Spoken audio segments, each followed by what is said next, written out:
2 கொரிந்தியர் 12:9 அதற்கு அவர், என் கிருபை உனக்கு போதும், பலவீனத்தின் பலன் பூரணமாய் விளங்கும் என்றார். இப்ப பாருங்க, ஆகையால் கிறிஸ்துவின் வல்லமை என்மேல் தங்கும்படி, சொல்லுங்க, கிறிஸ்துவின் வல்லமை என்மேல் தங்கும்படி. ஹலோ, கிறிஸ்துவின் வல்லமை என்மேல் தங்கும்படி என் பலவீனங்களை குறித்து நான் மிகவும் சந்தோஷமாய் மேன்மை பாராட்டுவேன். ஆமென். அந்தபடி நான் பலவீனமாய் இருக்கும் போதே பலவீனமாய் இருக்கிறேன். ஆகையால் கிறிஸ்துவின் நிமித்தம் எனக்கு வரும் பலவீனங்களும் நிந்தைகளும் நெருக்கங்களிலும் துன்பங்களிலும் இடம் கண்களிலும் நான் பிரியப்படுகிறேன். வசனம் என்ன சொல்லுகிறது? என் பலவீனத்திலே நான் சந்தோஷப்படுவேன், என் சுகவீனத்திலே நான் சந்தோஷப்படுவேன். வந்துடுச்சா? கவலைப்படாதீங்க. அங்கே தேவனுடைய பலன் வெளிப்பட போகிறது, அங்கே தேவனுடைய கரம் வெளிப்பட போகிறது, அங்கே தேவனுடைய ஆவியானவர் அந்த பலவீனத்திற்கு உதவி செய்ய வரப்போகிறார்.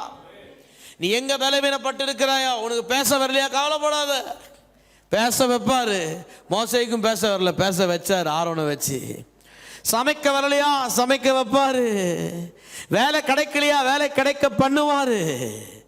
உனக்கு கஷ்டமா இருக்கா வாழ்க்கை வாழ்றது? வாழ வைப்பாரு, அதை லகுவாக்குவார். எங்கெல்லாம் நீ பலவீனமா இருக்க, உட்காந்து லிஸ்ட்டை போட்டு சந்தோஷமா சிரிங்க. ஆண்டவரே, எனக்கு இந்த பலவீனம் வந்துருச்சு. ஆண்டவரே, என் பையனை பற்றி, ஆண்டவரே மனைவியை பற்றி, ஆண்டவரே கணவனை பற்றி, ஆண்டவரே என்னுடைய ஊரை பற்றி, தேசத்தை பற்றி, நாட்டை பற்றி கவலையா இருக்கு. ஆண்டவரே, கவலைப்படுகிற நிலைமை வந்தா கவலைப்படாதே, சந்தோஷப்படு. ஏனென்றால் அங்கே தேவனுடைய பலன் விளங்க போகிறது. எங்கேயாவது பலவீனம் இருந்தால் தானே அவர் விளங்க பண்ணுவார். அவர் பலத்தை எப்படி பார்க்க போறீங்க? கர்த்தருடைய பலத்தை. only when you will encounter a weakness, there you will encounter the strength of God. எத்தனையோ வாட்டி பிரசங்கம் பண்ணிருக்கேன், நிற்க கூட முடியாத நிலைமையில நின்று பிரசங்கம் பண்ணி திருப்பி எப்படி மேலே வந்து அதே நிலைமையில் இறங்கி இருக்கிறேன். நம் பலவீனத்திலே நமக்கு பலத்தை கொடுக்கிறவர் அவர். சுகவீனத்திலே நமக்கு சுகத்தை கொடுக்கிறவர். எங்கேயாவது குறைவு இருக்கா? எங்கேயாவது பிரச்சனை இருக்கா? எங்கேயாவது இடல் இருக்கா? எங்கேயாவது இக்கட்டு இருக்கா? எங்கேயாவது நெருக்கம் இருக்கா? எங்கேயாவது கஷ்டம் இருக்கா? எங்கேயாவது கண்ணீர் இருக்கா? சிரி, நல்லா சாப்பிடு, சந்தோஷமா இரு. எதின் அடிப்படையில் நீ சிரிக்கிற? இதெல்லாம் ஒரு வாழ்க்கை, இப்படி தான் நம்ம வாழணும் போல. அப்படி விரக்தியில் அல்ல.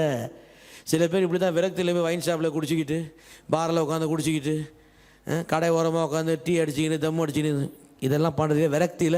அவ்வளோதான் நான் வாழ்க்கை. இதுதான் அவனுக்கு தெரிஞ்ச வாழ்க்கை. எனக்கு தெரிஞ்ச வாழ்க்கை என்ன தெரியுமா? சந்தோஷமாக சாப்பிட்டு வெடியாக வந்து உட்காருவேன். இப்போ கர்த்தருடைய பலன் வெளிப்பட போகிறது, கர்த்தருடைய வல்லமை வெளிப்பட போகிறது. என் நெருக்கம் கர்த்தர் வர போகிறாரு, என் பலவீனத்தை கர்த்தர் இறங்க போகிறாரு. எனக்கு முடியல, இந்த ப்ராஜெக்ட் எப்படி பண்ண போகிறோன்னு தெரியல, இந்த டீல் எப்படி முடிக்க போகிறோன்னு தெரியல, எனக்கு சந்தோஷமாக இருக்கு.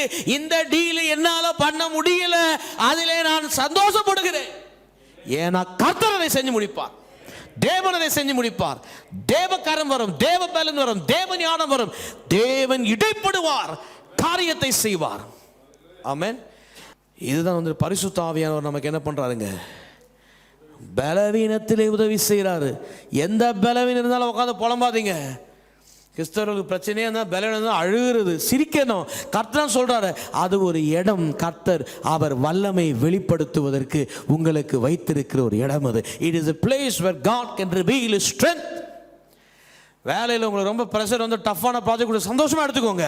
ஏன்னா ஆண்டவர், என் பலன் இதில் ஒன்றும் விளங்காத ஆண்டவர், இப்போ நீங்கள் தான் உங்கள் பலனை இதில் காண்பித்து உங்கள் க்ளோரியை ரிவீல் பண்ணணும், உங்கள் ஸ்ட்ரென்த்தை ரிவீல் பண்ணணும், உங்கள் மகிமையை ரிவீல் பண்ணணும். சந்தோஷமாக இருங்க. வேலை கொடுத்தவனே சில வேலையில் உங்களை அழிக்க தான் அப்படி கொடுப்பான்.